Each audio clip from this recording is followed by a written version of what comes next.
And when I talk to women about how lay women and clergy women, even laymen, clergymen, how they are treated, misusing sexuality, violating boundaries of professionalism as a pastor or as a lay volunteer.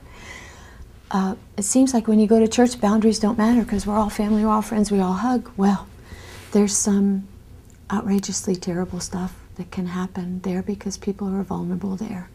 And there we will be continually needed to get new tools, new insights to say to people, don't quit on this, don't give up. There's a lot of hurt that can happen where we are. I talked to the General Secretary because a person alleged that the pastor had been inappropriate with back rubs and that kind of sexual harassment, and had actually written a complaint.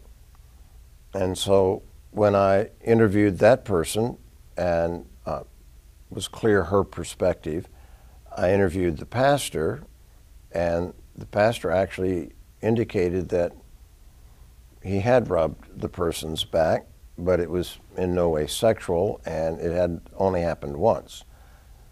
Well, at that point, I felt like this warranted going on to the Committee on Investigation because I could not determine whether the person making the complaint or the pastor who was correct here.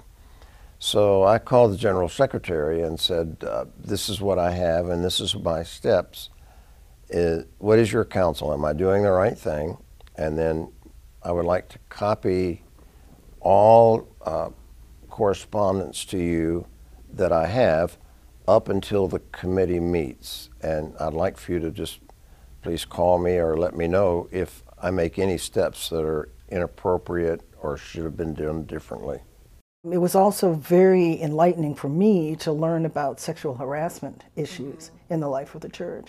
And Cosro's ability to address those issues in a way that was substantive, but also smart.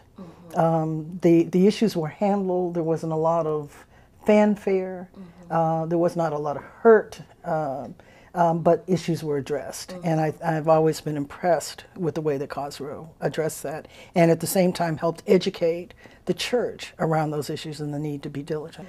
I think the other thing that Cosro has been helpful at looking at is making sure that women are treated in a correct fashion within the general boards and agencies. So it's a presence, it's a place to go if you're having a challenge. Cosro makes the church accountable for sins of omission as well as sins of commission.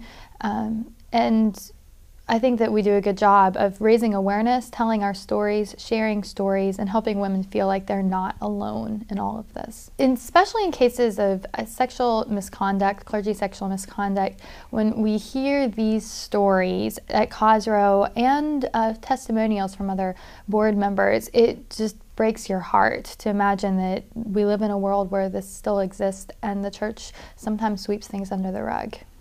There are a lot of areas that clergywomen are still struggling around. In particular, some of them are being harassed by lay people in the church. It's not so much that another clergy person, but sometimes lay persons are harassing. How do we make that a safe working environment for women so that they don't feel that their gender makes them susceptible to that kind of thing going on? So I think you have to look at that. You also have to look at the fact that with the growing number of clergy women, there are going to be some other issues that are beginning to, I know as a bishop, beginning to crop up that I think the Cosro is going to have to help us, when I say us, bishops and superintendents, to deal with as far as women being in positions of pastors. Some things that we've been traditionally dealing with just with males are now beginning to surface with women clergy, and how to do that in a way that's fair and just.